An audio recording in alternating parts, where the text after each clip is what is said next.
Hallelujah. आप bless हैं आज के दिन, क्योंकि आज के दिन आप प्रभु की हजूरी में हैं। मैंने बोला आज आप आशीषित हो, आज आप ब्लेस हो, क्योंकि आज आप प्रभु की हजूरी में हो। चाहे आपको कुछ महसूस हो रहा है, मैंने बोला जो मैं आपको बताती हूँ, चाहे आपको कुछ महसूस हो रहा है चाहे नहीं हो रहा, पर आपने भवन में कदम रख दिया है। मैंने बोला वो बंधन टूट चुके हैं प्रभु यीशु के नाम में। मैंने बोला वो गवाही आपकी जिंदगी में, वो जिसे बोलते हैं, वो ऐसे आ रही है प्रभु यीशु के नाम में, और आप उस गवाही को पकड़ लोगे। आप उस गवाही को ऐसे जिसे बोलते हैं, आप अब उस गवाही को जप्फी डाल लोगे, और वो गवाही आपके जीवन में प्रगट रूप में आप गवाही के साथ खड़े होंगे प्रभु यीशु के नाम में। क्योंकि आज आप प्रभु की हजूरी में हो, क्योंकि इस दिन को परमेश्वर ने आशीष दी है।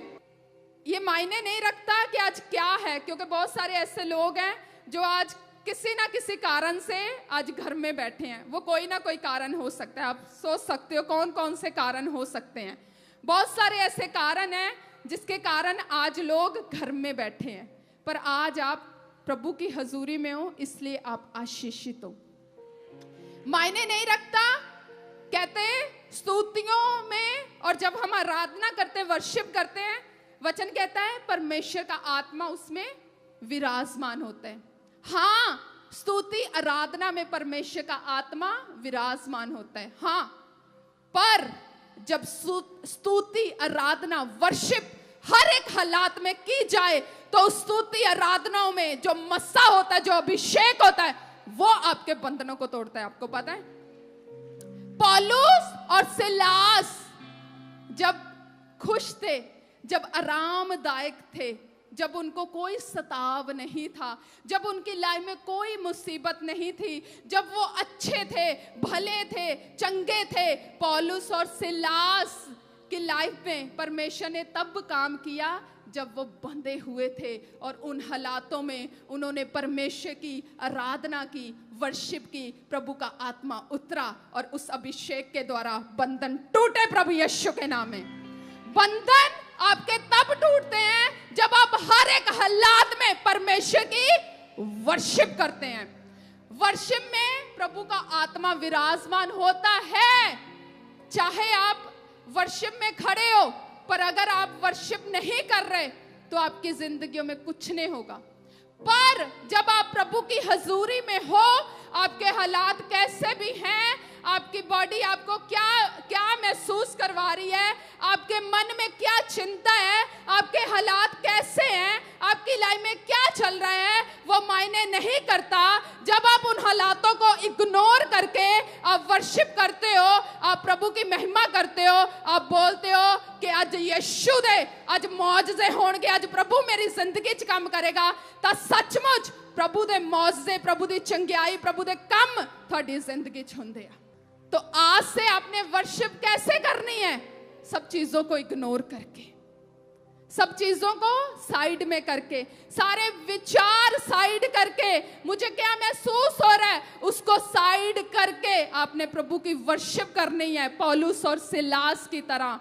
तो बंधन टूटेंगे प्रभु यीशु के नाम में। Hallelujah, hallelujah. सब लोग कहते हैं मुझे वो आशीष मिले जो आशीष इब्राहिम के पास थी। सब लोग बोलते हैं मुझे वो ब्लेसिंग मिले जो परमेश्वर ने इब्राहिम को दी। पर इब्राहिम की ब्लेसिंग से पहले आपको पता है, जैसे मैंने आपको बोला कि आज बहुत सारे ऐसे लोग हैं जो किसी ना किसी कारण से आज घर में बैठे हैं। हो सकता है उनके कोई ना कोई किसी तरह की कोई पार्टी हो सकता है कोई ना कोई उनके किसी तरह का कहीं उनको कुछ जाना हो। आपने क्या चुना? आपने चुना प्रभु की हजूरी को, जिसके लिए परमेश्वर ने आपको चुना है। पर बहुत सारे लोगों ने क्या चुना? उस संसार को, उस संसार की वस्तुओं को, उस संसार के कामों को, उस संसार को खुश करने के लिए। पर आप सचमुच इब्राहिम की आशीष के हकदार हो, क्योंकि आपने इब्राहिम जैसे परमेश्वर का वचन कहता है, जब हम उत्पत्ति 12 उसकी 1 में पढ़ते हैं, वचन में लिखा है, परमेश्वर ने कहा, यहोवा ने अब्राहम से कहा, अपने देश, अपने कुटुंबियों और अपने पिता के घर को छोड़कर उस देश में चला जा जो मैं तुझे दिखाऊंगा। आज लोग आशीष चाहते हैं, बरकत चाहते हैं, ब्लेसिंग चाहते हैं, इब्राहिम की तरह हम ब्लेस हो, जैसे परमेश्वर ने वायदा किया वचन में हम उस तरह से ब्लेस हो। पर आज लोग उस तरह से फॉलो करना अपनी लाइफ में नहीं चाहते। आपको पता है प्रभु ने वायदा किया ब्लेसिंग आपके लिए है। जो लोग आपके लिए परमेश्वर ने ब्लेसिंग रखी है, आपके लिए परमेश्वर ने आशीष रखी है, सब कुछ परमेश्वर ने आपके लिए बनाया, आप इसके हकदार हो। परमेश्वर ने सब कुछ बनाया, उसके बाद परमेश्वर ने आदम और हवा को बनाया। परमेश्वर ने सब चीजों के ऊपर आपको अधिकार दिया हुआ है। आपको पता है, आपको प्रभु ने सब चीजों के ऊपर अधिकार दिया हुआ है। आप अधिकार प्राप्त हो, आप अथॉरिटी प्राप्त हो। पर आपके अधिकार तब काम आते हैं जब आप उन अधिकारों को चलाना जानते हो। हथियार चाहे जितने मर्जी हो एक व्यक्ति के पास, पर वो हथियार पड़े के पड़े ही हैं अगर उसको चलाने नहीं आते। आपके पास अधिकार है, आपके पास अथॉरिटी है, प्रभु ने आपको अधिकार दिए हुए हैं, पर आपको चलाने पड़ेंगे प्रभु के वचन के द्वारा। समझे? प्रभु के वचन के द्वारा आपको उन हथियारों को चलाना पड़ेगा। अगर आप परमेश्वर के वचन को फॉलो करते हैं, अगर आप जैसे परमेश्वर का वचन कहता, अगर आप उसके अनुसार चलते हैं, तो सचमुच आप अपनी जिंदगी में उन ब्लेसिंग को फिर रिसीव करते हो, उन ब्लेसिंग को आप ग्रहण करते हो। हम इब्राहिम की गवाही को सुनते हैं और प्रभु की महिमा करते हैं। हम इब्राहिम की टेस्टिमनी को, हम जब प्रेयर करते हैं हम क्या बोलते हैं? इब्राहिम, इसहाक और याकूब का परमेश्वर। हम तब प्रेयर को स्टार्ट करते हैं। परमेश्वर ने इब्राहिम को अपना मित्र बोला। इब्राहिम से परमेश्वर ने कोई चीज नहीं छुपाई, पर इब्राहिम के बहुत सारे सैक्रिफाइस थे, इब्राहिम के बहुत सारे बलिदान थे। आज परमेश्वर आपको उन्हीं ब्लेसिंग को देना चाहता है, पर परमेश्वर आपसे बलिदान मांग रहा है। परमेश्वर आज आपसे समर्पण मांग रहा है। परमेश्वर ने इब्राहिम को बोला कि इब्राहिम अपने देश को छोड़ दे, घर को छोड़ दे, अपने नगर को छोड़ दे, तेरे साथ जो कुछ भी है वो छोड़ दे उसको, क्योंकि अगर तू इन्हीं के साथ रहेगा यही नेगेटिविटी तेरे मन में आएंगी। तू विश्वास नहीं कर पाएगा मेरे ऊपर, यही नेगेटिव बातें तेरे मन में आएंगी, यही चीजें तुझे अविश्वास में लेके जाएंगे, यही लोग तेरे विश्वास को कम करेंगे, यही लोग तुझे मेरे से पीछे करेंगे। इसलिए इन चीजों को छोड़ दे। आज आपको भी डिसीजन लेना पड़ेगा, आज आपको भी फैसले लेने पड़ेंगे, तब आप अपनी लाइफ में उन ब्लेसिंग को रिसीव करोगे, उन आशीषों को आप लोगे। आसान है किसी का अपने घर को छोड़ना? सोचो, आसान है अपना सब कुछ छोड़ के अपना चले जाना? पर इब्राहिम को पता था मैंने कुछ बोया है, मैंने परमेश्वर के लिए बलिदान दिया है। उसका बलिदान जो था, जो उसने किया, उसकी लाइफ में वो आशीष को लेके आया, और आज तक हम इब्राहिम को याद करते हैं। इसीलिए जब आप बलिदान देते हैं, आप परमेश्वर को पहला स्थान रख के चलते हैं कि मैं प्रभु को पहला स्थान दूंगा। प्रभु का वचन कहता है कि तुम संसार के नहीं हो, बल्कि परमेश्वर ने संसार में से तुम्हें चुन लिया है। यूहन्ना, जब हम यूहन्ना 15 उसकी 19 को पढ़ते हैं, परमेश्वर का वचन कहता है, इस कारण तुम संसार के नहीं हो, वरन मैंने तुम्हें संसार में से चुन लिया है। परमेश्वर ने आपको संसार में से चुना हुआ है। तो जैसे आज संसार चलता है आप वैसे नहीं चल सकते, अगर आप उन आशीषों को 2025 में लेना चाहते हो। क्या वही लाइफ रखनी है जो 2024 में थी? जब बदलना, अपनी लाइफ को बदलते हुए देखना चाहते हैं। कितने लोग बदलते हुए देखना चाहते हैं?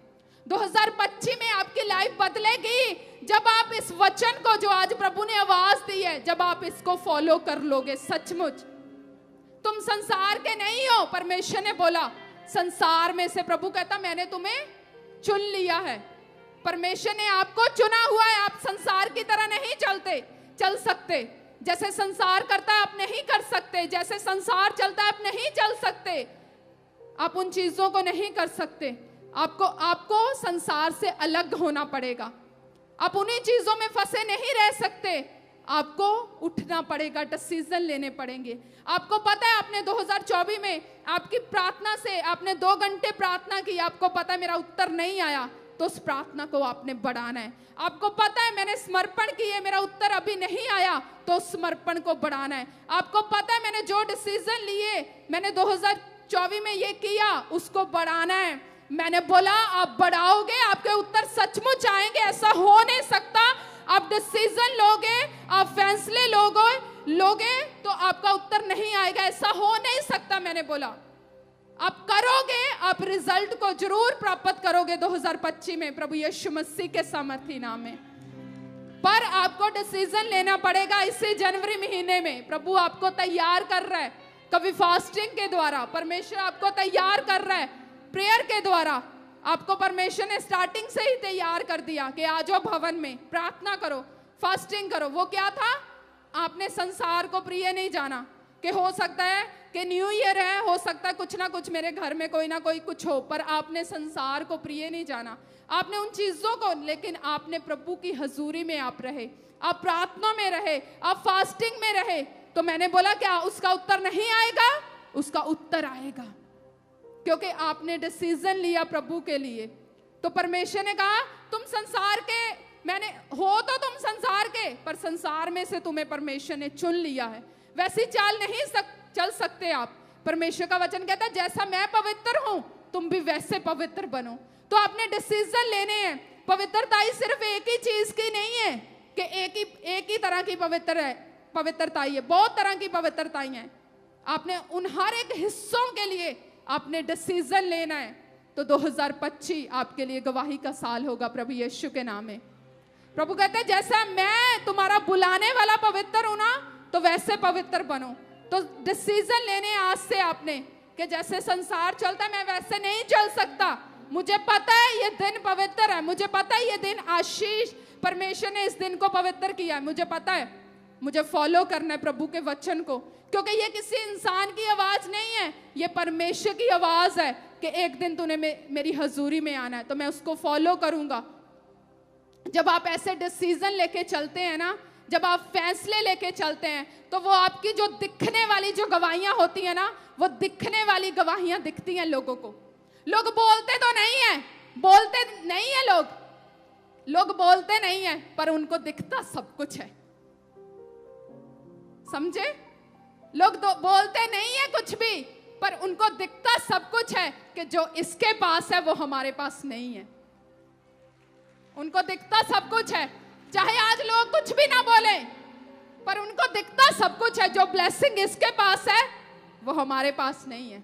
तो इसी तरह जब आप संसार की उन चीजों से, प्रभु का वचन कहता है अगर तुम संसार की वस्तुओं से प्रेम रखते हो तो तुम्हारे अंदर मेरे लिए प्रेम नहीं है।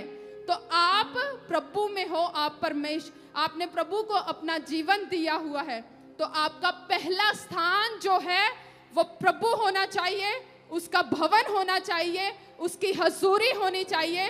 तो आपके लिए पहला जो है, प्रथम जो है वो परमेश्वर होना चाहिए। तो आप भी हमेशा प्रथम रहोगे प्रभु यीशु के नाम में। शाइन करोगे, शाइन। मैंने बोला लोगों को दिखता जरूर है, शाइन करोगे, चमकोगे प्रभु यीशु के नाम में, क्योंकि परमेश्वर ने आपको चमकने के लिए चुना है, ज्योति होने के लिए परमेश्वर ने आपको चुना है। मैंने बोला आप दूसरों के लिए ज्योति का कारण बनेंगे प्रभु यीशु के नाम में। जब आप डिसीजन लोगे, जब आप फैसले लोगे, मायने नहीं रखता क्या चल रहा है, पर आपको पता है ये प्रभु का वचन है, मैंने उसे फॉलो करना है, मैंने उसे अपनाना है। आज मुझे कुछ महसूस हो रहा है चाहे नहीं हो रहा, पर वो दिखेगा प्रभु यीशु मसीह के सामर्थ्य नाम में। सबको जय मसीह की। मैं जतिन बब्बर और आप देख रहे हैं मसीह परिवार चैनल। जैसे कि आप सब जानते हैं कि मैं इस चैनल पे प्रभु के अलग अलग दासों की वीडियोस डालता हूं, तो अगर आपको हमारा चैनल अच्छा लगता है तो आप इस चैनल को ज़्यादा से ज़्यादा सब्सक्राइब जरूर करें, ताकि आप प्रभु के वचन को सुन सके। वीडियोस को ज़्यादा से ज़्यादा शेयर करें, ताकि जिन लोगों तक वचन नहीं पहुंचा उन तक भी वचन पहुंच सके। सबको जय मसीह की। एक बार मैं आपसे दोबारा कहूँगा कि इस चैनल को सब्सक्राइब जरूर करें और वीडियोस को ज़्यादा से ज़्यादा शेयर करें। जय मसीह की।